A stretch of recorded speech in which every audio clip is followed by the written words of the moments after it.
So welcome to Icenrye's Geocaching Videozine. I'm Icenrye. In this episode, we're going to feature caches in the Lower Mainland and the Fraser Valley of British Columbia. I'm standing out front right now in front of the entrance to Campbell Valley Regional Park, and we're going for the Campbell Valley Surprise. What's the surprise? Watch and see, if I decide to show it to you. Anyways, first sign's on the other side of this board. Let's go track it down. Let's go caching.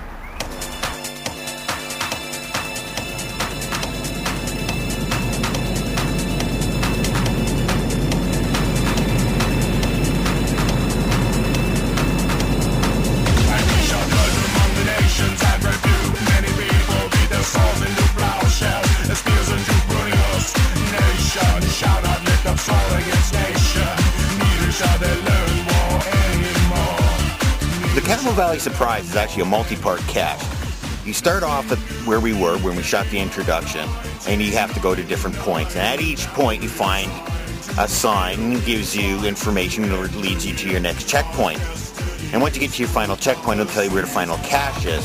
So we're now at the basically second stop, and if you take a look around, it's quite a nice sight here. You read a sign, you get the information off there, you do a little bit of math, punch it into your GPS receiver, and it tells you where to go. So it looks like from here, our next stop is about 800 meters behind me, back the way we came. So off we go.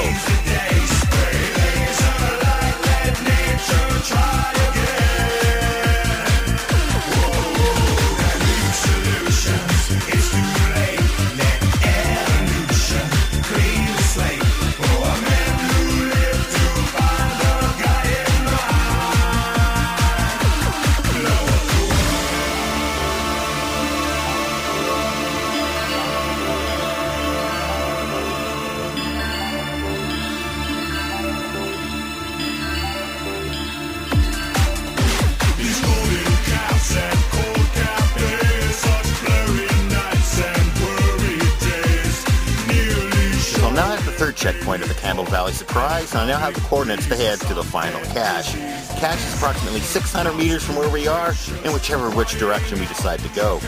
Actually, I think it's that way. But anyway, so it's another gorgeous spot here, another information sign, and gives you a little bit of information on what's around here, and of course contains the clue to the skill test in question.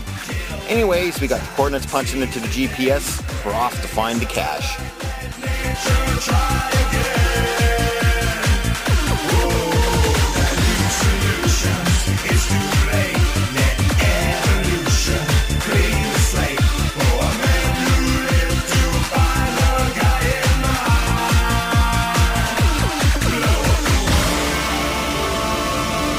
Well, I found the surprise in the Campbell Valley Surprise, and it's quite a surprise, but I'm not going to tell you what it is. You're just going to have to come here and find out for yourself. Now, as for the actual cache, well, I punched a number into the GPS route, but I fixed the problem, so we're still about 180 meters away from the cache, so we still got a little bit of hiking to go. But, hey, if you want to see something really cool, you got to come by, check out Campbell Valley Surprise. And it's quite surprising you don't know the area. Anyways, we gotta go find a cache. So it took a little bit of looking, but we found the sucker. Here it is. Campbell Valley Surprise cache. Let's pop this puppy open.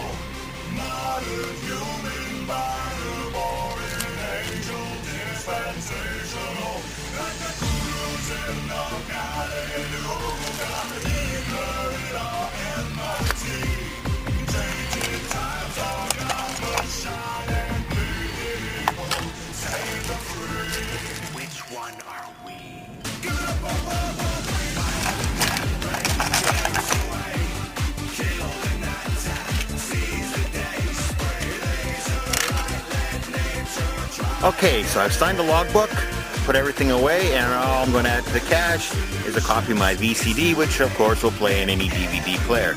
Quite a nice little cache here. I was kind of hoping I would have found it back in the days when it was an ammo box. There's an internet story about this. If you're wondering why I picked this particular cache, do a Google search on Patrolling with Sean Kennedy. You want to look up episode number 3, where he actually talks about this very cache. And he's the guy who takes it from a Tupperware container, puts it into an ammo box, and rehides it. It's actually quite an interesting show. Watch out for a little bit of language. Anyways, so we're going to re-hide the cache where we found it, and now we got to work our way back to the vehicle, which I think is that way.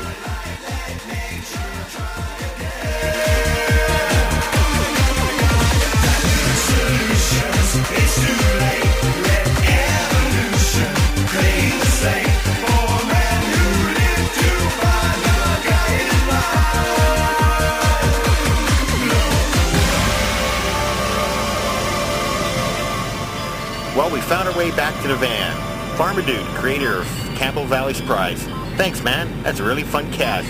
So if you're ever down in the Langley area, make sure you check out Campbell Valley Surprise. So I'm now located in another park here in Langley, looking for a cache called the Craft Cache. Why's it called the Craft Cache? Well, the cache container is an old peanut butter bottle. So it's about 250 meters off in that direction. And an interesting thing about this park is that they have wire baskets set up for playing Frisbee golf. And just pulled in with about a busload of Japanese tourists who are about to throw the Frisbee here. And you know Abel, he's a Frisbee crazy dog. So we got to get going. Anyways, let's go find a cache.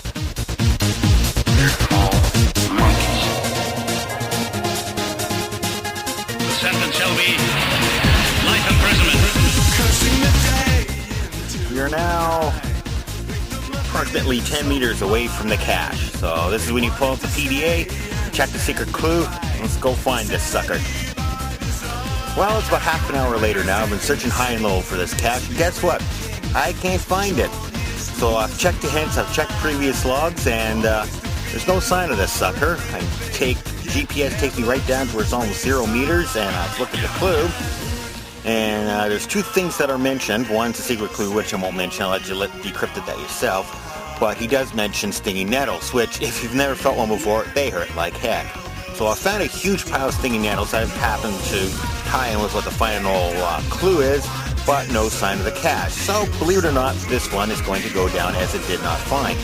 This is also turning into Muggle Haven around here. There's Frisbee players all over the place, so it's time for us to split.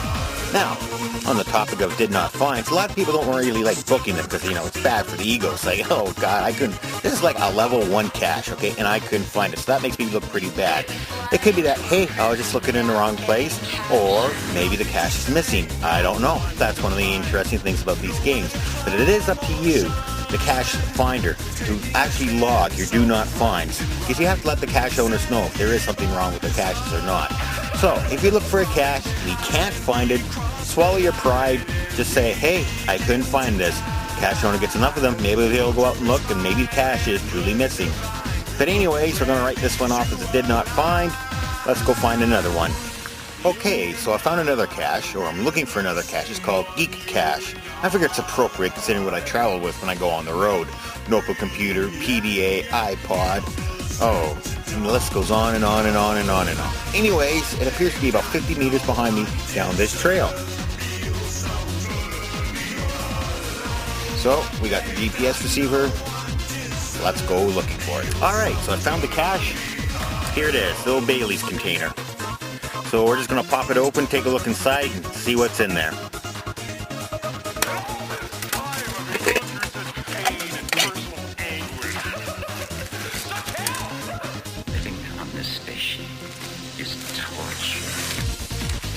Logbook, pens, various little trading goodies.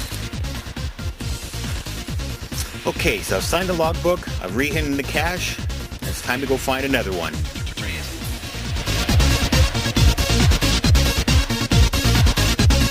So I'm standing near a ball field, home of the Langley Blaze. Why am I here? Well, strangely enough, I'm looking for a cache called Hockey Night in Canada at a ball field. But hey, you find him where you can. So, according to my GPS receiver, the cache is approximately 200 meters in the direction I'm heading. Now, I've read some of the logs, and there's thorns and bushes and some other nasty stuff. So the kids are staying in the van. Hopefully they'll be on patrol. Hopefully they'll enjoy the ball game. As for me, well, here's the trail. Let's get going and let's see what we can find. Hockey Night in Canada. Actually, Hockey Night in Langley.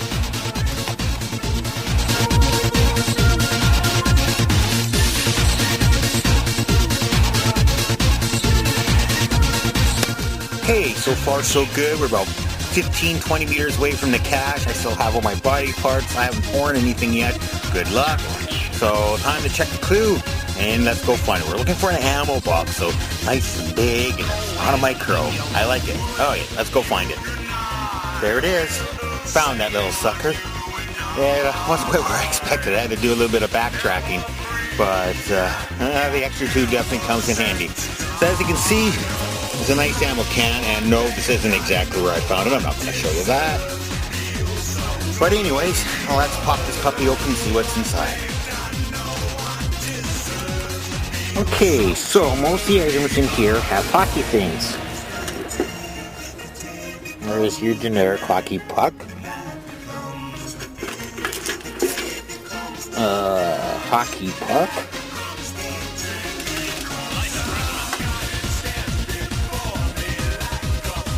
NHL 2005. Nice video game. Let me see a few other little odds and ends in that. Now here we have the logbook, and inside the logbook there's a coin. So let's take that sucker out and find out what it's all about. The coin is a Rock Lake coin. On the other side, Al McKenzie. Okay, so I filled out the logbook. I'm going to put it away. I was going to put it in a VCD, but I forgot to bring one with me, so instead I'm going to leave one of these little League pens that I picked up in one of my caches back home in Prince George. It's not exactly hockey related, but we are next to a ball diamond, and as of this taping, hockey's still on strike, so baseball is pretty much the only game in town. Anyways, this has been a lot of fun. Let's go see what we can find next. Nice rest area here in Langley. Sitting on some nice park benches, beautiful floral garden. Take a look.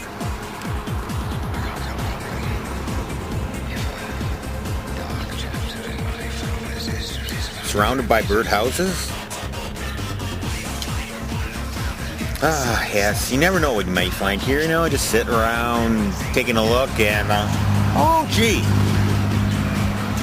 A cache, a micro. Cute, I like it. This particular one is called Not Tonight, Dear. So if you're in Langley, check it out. It's not far down the road from a hockey night in Langley. Or should I say in Canada? I like hockey night in Langley. Sounds more appropriate. Anyways, on to the next one. Okay, here we go. Another Langley area cache. This one's called Story Personal Opinion Journal by Dawson169. Now, I'm at a school field. There's a trail behind me. It's about 100 meters into the bush, so you know the routine. Here we go. Okay, so the cache is somewhere around in this general area. I'm within 10 meters of the cache. Chances are, if you're not incredibly dizzy from this shot, you probably see the cache location. So, time to check out the hint and go find the cache. Oh, we're going to have to put this one down as another did not find. I'm sure the cache is located in this area somewhere, according to the clues and everything. But I've looked for approximately 25 minutes. I can't find a thing. And it's starting to rain, and it's been a long day. So I'm heading back to the van, grab the dogs, might do a little bit of playing, then I think I'm going for a shower. Until later. Let's go find another cache, maybe tomorrow.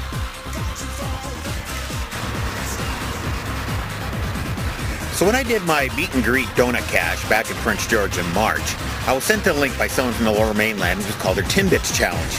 And what the object was is that there's a Tim Hortons that has a small micro.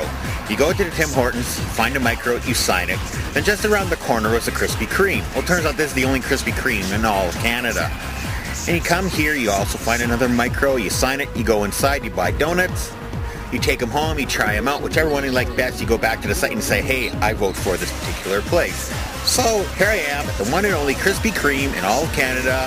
I've already got my half dozen donuts, and I had a sampler, and holy cow, they're good. They're going to give Timmy's a run for their money. Anyways, on to the point of the cache. There is a micro around here somewhere. I just have to go find it. But in the meantime, wait till you see the donuts. Well, anyways, I've looked for the Krispy Kreme micro cache, and guess what? I can't find it. So I'm not doing too well today. But anyways, it gives you fairly specific instructions where it is, involving vet clinic, the hedge, and a line. And the only thing I can see is that rock.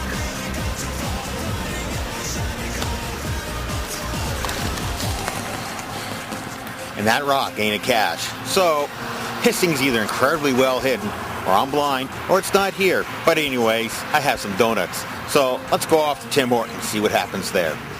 Well, I just came in from Tim Hortons. There's about 10,000 people there, so I'm not even going to get anywhere near that cache. So unfortunately, we have to put that one down as it did not find. So, oh well, c'est la vie. Hey, at least I got some donuts. So welcome to Horn Park, located in Abbotsford, British Columbia. I've moved out east a little bit now and I'm going for some more caches. The one I'm looking for now is called Those That Came Before by Doc Magoo, fellow member of the BC Geocachers Association. So hey Doc, I hope this is a fun cache. It's got your name on it. So it's about 300 meters behind me. Time to go walking. Did you think that you would be replaced? I thought of you in those times. You the girl I want for life. Now the time for that has passed away. Looking back across those years, I wonder if it helped to hear I was going to marry you someday.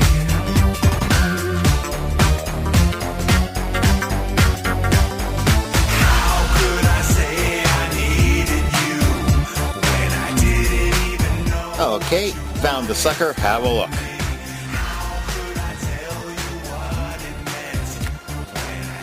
Nice hide. It's cute. I had to use the extra clue there. Cords are off a bit. Nothing too crazy. Actually, I'm one of those. I walk along a warp factor 9, and it actually told me I was 20 meters away, and I was way the heck up the hill in somebody's backyard. So once you stop and let the unit settle down and everything, and it finally told me that I'd walked past it. So did a little bit of backtracking, and once I got in the general vicinity, the extra clue took me right to it. So we're going to do the usual, pop it open, see what's inside, sign the logbook, put it back, and we'll head on to our next cache. Those That Came Before by Doc Magoo, located here in the middle of Abbotsford. Beautiful area, check it out if you're ever around. So next on our Abbotsford hit list is Through the Woods and Off the Grandma's House We Go by the Mini Magoos. So if Doc cache is pretty good, let's see what the kids can do. Anyways, we got about 320 meters to go. Off we are.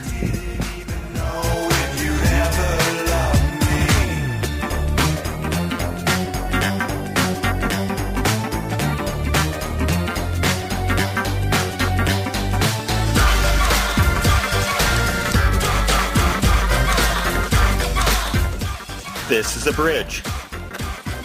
This is a geocacher. This is a geocacher looking underneath the wrong bridge. I was coming along the trail. GPS said, hey dude, look right there. So I did. I looked. Nothing. In the meantime, I put my receiver down. I came back. I looked. Said it was 30 meters behind me. So it's just another case where I move along so fast that the satellites can't keep up with me. It must move faster than the speed of light. Anyways, went back to where the GPS receiver told me to go the second time, and lo and behold, one cache. Nice job, little Magoos. So, you know the routine. Anyways, I filled the book, put it back, and then we're off to find another one. I think I need a shower already. So I'm now near the location of a cache called Tuning In. This is similar to my CG Exchange cache, that there's a group of people out there who do a geocaching radio show, and they produce cassettes and CDs, and they restock this particular cache location. So I thought I'd drop by and have a look. Well, I'm not having much luck.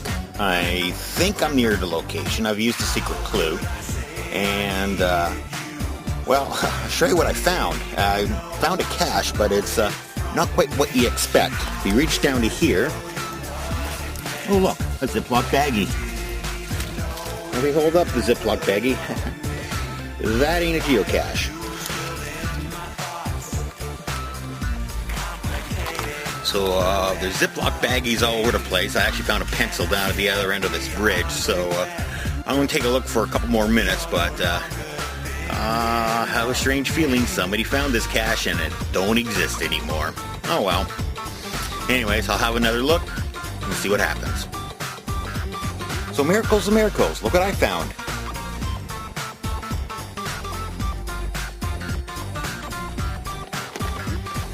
So let's pop this puppy open, grab our episode, sign the book, and head on back. The border of the lower mainland is often considered to be Hope. Well, just outside of Hope, there's a little rest stop. It's exit 160 on the freeway. And sure enough, located near that highway rest stop is the Rest Stop Book Repository by BeDoggy. So we pulled in. It's about a 300-meter hike from the rest area. So we're on the trail now. We're on our way there. We're about 100 or so meters away from it. And it's more beautiful cedar and pine forests around here. They have incredible trees down here in the lower mainland. That's one thing I can definitely say, and I've been showing throughout this broadcast. So anyways, time's a wasting. The bugs are a little thick, and there's lots of noise coming from the freeway, which isn't too far from me. So no more talking. Let's go looking.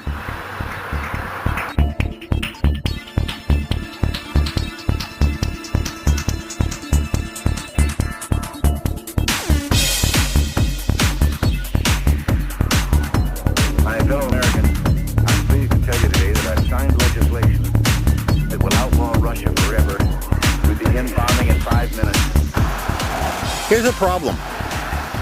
Quite often when you're out caching, you can't get the best signal that you need. And your GPS receiver has a bit of an air problem. For example, right now I'm between 15 and 20 meters air. So when I'm walking along the cache and it tells me that, hey, you're 0 meters away from the cache, I could actually be 20 meters away from the cache. Well, I followed the instructions, took me to this general area, and I used the decrypted clue. And there's lots of cedars around. He mentions cedars, and he mentions roots. And I looked and looked and looked, couldn't find anything. So I decided, well, let's just take a tour around. Because there's actually not that many cedars here as there are closer to the coast. And boy, did I found a doozy. And sure enough, that's exactly where the cache is hidden. But according to my receiver, I was still 23 meters from where the original coordinates are. So, did the guy post bad coordinates? No, not really. I'm just having terrible reception today. And that's another one of these things that you have to battle when you're out here geocaching. What causes good reception days and what causes bad reception days? I don't have the slightest clue. I'm not into this. I'm not into this enough quite yet. But, hey, if anybody out there knows, email me and I'll mention it in my next article. Anyways, I have found the cache, so let's pop this puppy open and see what's inside. Well, a thing this definitely goes down. It's probably the largest cache I've ever found. This thing is huge. A big giant cookie tin. Anyways, off comes the lid. Look what we got inside. Well, of course it's the book repository, so you gotta have books.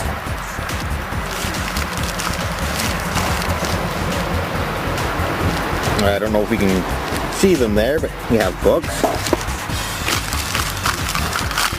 Various other little trading items. More books, and lots of stuff.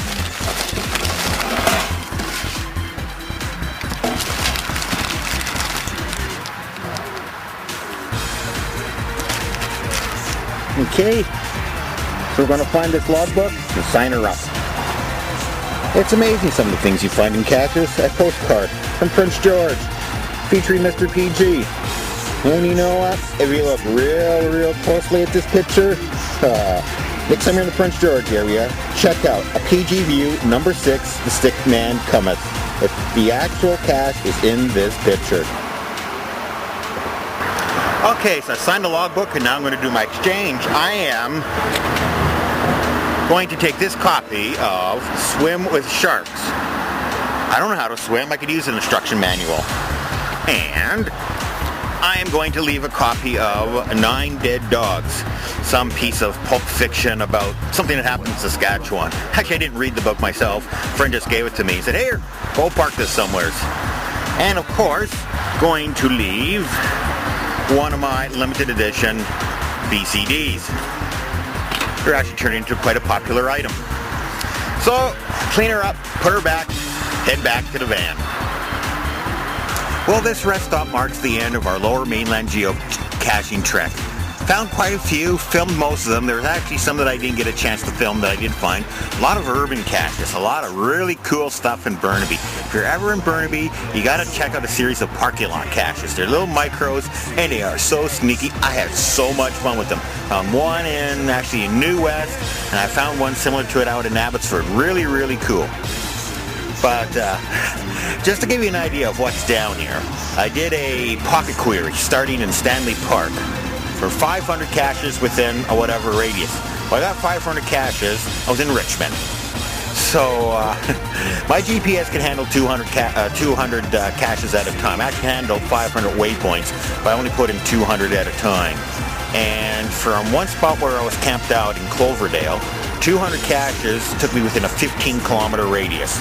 So down here, there are caches everywhere. It's just absolutely insane. I could have found hundreds in the time that I was down here, but I had to do other stuff like eat, sleep, soak up the sun.